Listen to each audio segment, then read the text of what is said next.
Hi, this is संकल्प Chaudhary from NIT Kurukshetra. और जैसा कि आपको मालूम है कि जोसा के राउंड टू का जो रिजल्ट है वो हमारा आ चुका है। और अब आगे चल के क्या प्रोसेस आपको करना चाहिए और किस तरीके से कट ऑफ वेरी करेंगी, सारा कुछ एक बार देख लेते हैं। ठीक है, तो ये वीडियो जस्ट एंड तक इसलिए देख लेना क्योंकि अगर तुम जोसा काउंसलिंग करवा रहे हो तो जितनी भी तुम्हारी एंग्जाइटीज है ना वो यहाँ पर खत्म हो जाएंगी क्योंकि मैं सारे डाउट्स हमारे यहाँ कवर करने वाला हूँ। तो थोड़ा सा लंबा हो सकता है वीडियो, एंड तक देखना और साथ में सब्सक्राइब कर लेना इस चैनल को। यहाँ पर हम तुम्हारे लिए ऐसा कॉलेज रिलेटेड कंटेंट और साथ में जेई के छोटे छोटे कंसेप्ट आपको पढ़ा रहे होंगे।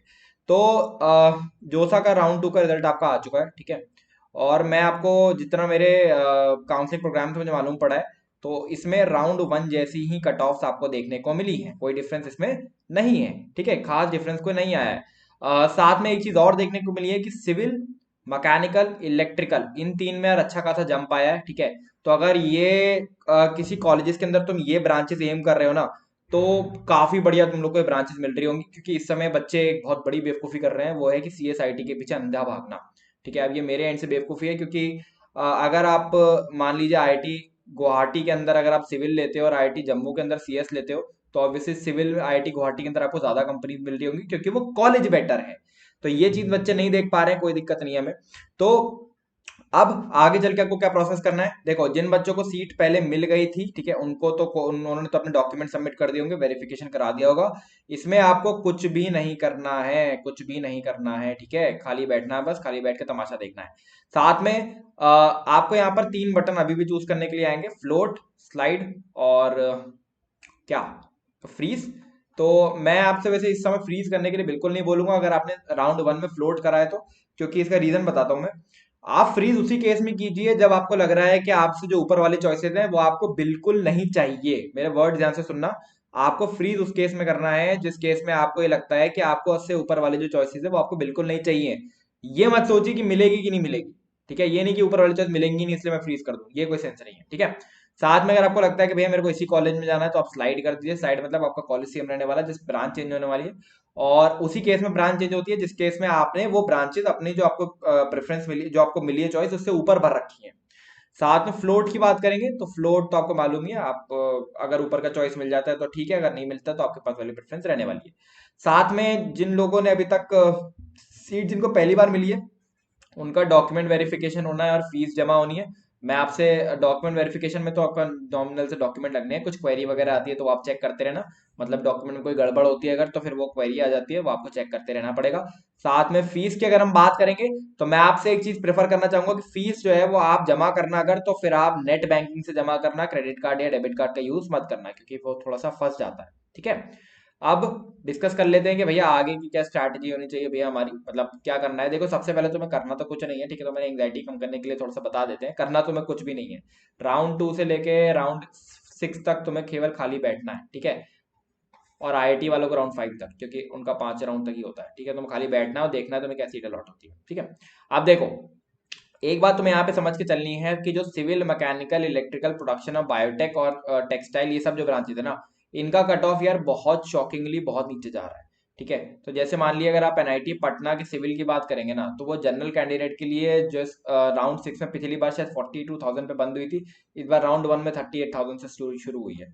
तो आप मान सकते हो कि इस बार जनरल कैंडिडेट को 50,000 तक एनआईटी पक्का हो जाना है। साथ में अगर आप एक ओबीसी डब्ल्यूएस कैंडिडेट है तो फिर आपको 70 से 80 हजार तक भी आईआईटी पक्का हो जाना है। एससी एसटी कैंडिडेट को तो 2 से 1.5 लाख तक भी आईआईटी पक्का हो जाना है। साथ में this is the complete surety कि सिविल, मैकेनिकल, इलेक्ट्रिकल में आपकी जो सीट्स हैं वो थोड़ी सी खाली रह जाने वाली है, तो सीसैब में आपके काम आएंगी यहाँ की सीट्स। ठीक है, सीसैब में आपके बहुत काम आने वाली है, तो सीसैब आपको अच्छे से जाना है। अच्छा, इसके अलावा भैया एक बात बता दो मेरे को कि हम लोग मतलब किस समय हमें फ्रीज करना चाहिए, किस समय फ्लोट करना चाहिए, तो वो थोड़ा सा डिस्कस कर लेते हैं। देखो, फ्रीज उस केस में करोगे, अभी मैंने आपको फिर से बताया था, उस केस में करोगे जब आपको लगता है कि मुझे यही ही ब्रांच चाहिए, यही चीज सही है, इसके अलावा मुझे कुछ चाहिए ही नहीं था। ठीक है, तो उस केस में आप क्या कर दोगे, फ्रीज कर दोगे। वरना मैं आपको बोलूंगा कि आप फ्लोट करो, आखिरी राउंड तक आप देखो आपको क्या मिलता है, बेस्ट पॉसिबल चॉइस, क्योंकि सबसे बड़ा जो जंप आने वाला है वो राउंड फाइव से राउंड सिक्स में आने वाला है। कितना बड़ा जंप आ सकता है मैं प्रिडिक्ट करता हूँ आपको, क्योंकि लास्ट ईयर भी मैंने प्रिडिक्ट करा था, उतना ही बड़ा जंप आया था। Civil, mechanical, electrical, production, biotech इनमें आपका कम से कम मैं आपको बता रहा हूँ, कम से कम आपका 6,000 जनरल रैंक तक का फर्क आने वाला है। ठीक है, अगर आप टॉप एनआईटी में चले जाते हो, त्रिची, वारंगल, सूरतगढ़, यहाँ पर आप 3,000 तक मान लो, लेकिन फिर भी 6,000 तक का आपका फर्क आने वाला है। यानी अगर 44,000 पे मिल रही थी राउंड 5 में, तो राउंड 6 में आपको 50,000 तक ये पहुंच जाएगी, और जो कि काफी बढ़िया बात है सभी बच्चों के लिए। अच्छा, एक चीज और है, जैक काउंसलिंग में भी कुछ बच्चों को कुछ कुछ सीट मिल गई होगी, तो ये भी डाउट होगा कि भैया एनआईटी और डीटीयू में भैया क्या प्रेफर करा जाए। तो मैं आपको एक चीज बताता हूँ, एनआईटी, त्रिची, सूरतकल, वारंगल, इलाहाबाद, ठीक है, ये आपको मिल रहे हैं, तो और कुरुक्षेत्र और जयपुर, ये आप और जोड़ लीजिए, ये अगर आपको मिल रहे हैं, ठीक है। तो देखो, इसको आप दो कैटेगरी में बांटो, त्रिची, सूरतकल, वारंगल, इलाहाबाद को एक कैटेगरी में बांटो, कुरुक्षेत्र, जयपुर और वीएनआईटी नागपुर को एक कैटेगरी में बांटो, और डीटीयू एनएसयूटी को आप एक कैटेगरी में बांटो। और मेरी बात ध्यान से सुनना, ठीक है, मेरी बात ध्यान से सुनना।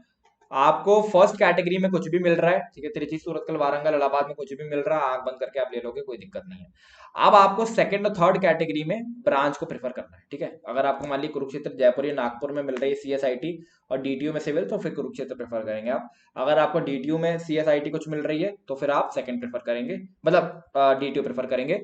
और त्रिची, सूरतकल, वारंगल आपको और इलाहाबाद आपको उस केस में प्रेफर करने हैं जिस केस में कुछ भी मिल रहा है यहाँ पर, ठीक है, क्योंकि ये ऑलरेडी बढ़िया है। इलाहाबाद आप देख सकते हो, अगर आपको बायो टेक या प्रोडक्शन मिलता है, तो उससे फिर वो थोड़ा सा डिबेटेबल हो सकता है, फिर आप डीटीयू का कुछ आउट चेकआउट कर सकते हो।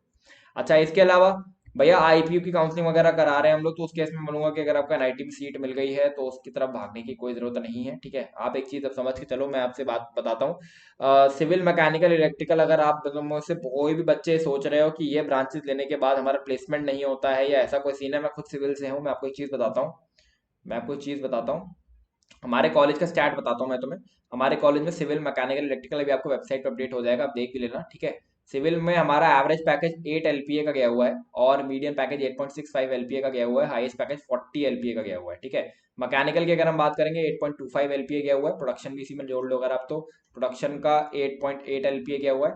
और हाईएस्ट पैकेज जो था वो मीडियम पैकेज जो है मेरे ख्याल से 9 के आसपास है, ये मेरे को इतना ध्यान नहीं है। और हाईएस्ट पैकेज आपका 22 एलपीए गया हुआ है। इलेक्ट्रिकल, हमारे इलेक्ट्रिकल में एवरेज पैकेज 12 एलपीए गया हुआ है, और हाईएस्ट पैकेज 125 एलपीए यानी 1.25 करोड़ गया हुआ है इलेक्ट्रिकल ब्रांच से, ठीक है। और इलेक्ट्रिकल ब्रांच इस बार इतना नीचे आ रही है, मुझे यकीन नहीं हो रहा क्यों नीचे आ रही है। और ये हमारे कॉलेज का हाल है, अगर आप एनआईटी इलाहाबाद में देखोगे 10 लाख तक का एवरेज पैकेज आपका सिविल के अंदर गया हुआ है, अगर आप एनआईटी वारंगल में देखोगे 12-13 लाख तक का मेटलर्जी के अंदर गया हुआ है। तो बच्चे इस समय इस माइंडसेट में है कि अगर हम सीएसआईटी ले लेंगे तो भैया हमारा सारा काम बन जाएगा। वही आईटी दिल्ली के एक प्रोफेसर थे, उन्होंने भी बोला था कि इस समय सीएसआईटी का इतना बूम है कि बच्चों को सिर्फ और सिर्फ सीएसआईटी दिख रहा है, ठीक है। तो ऐसा नहीं करना है आपको, आपको अपनी ब्रांचेस देख के चलनी है, ठीक है। चलो खत्म कर लेते हैं। बाकी कोई भी डाउट होगा काउंसलिंग से रिलेटेड, कोई भी चीज से रिलेटेड, या कमेंट कर दोगे, साथ में सब्सक्राइब मार लो इस चैनल को, ऐसी और वीडियोस के लिए। खत्म कर लेते हैं, दिस इज खत्म करने से पहले एक चीज और बता दूं कि इस चैनल पर आपकी छोटे छोटे कंसेप्ट वीडियोस वगैरह आते रहते हैं, तो अगर आप ड्रॉप ईयर लेने के लिए जा रहे हैं तो बिल्कुल इसको सब्सक्राइब मार के रखिए। Signing off.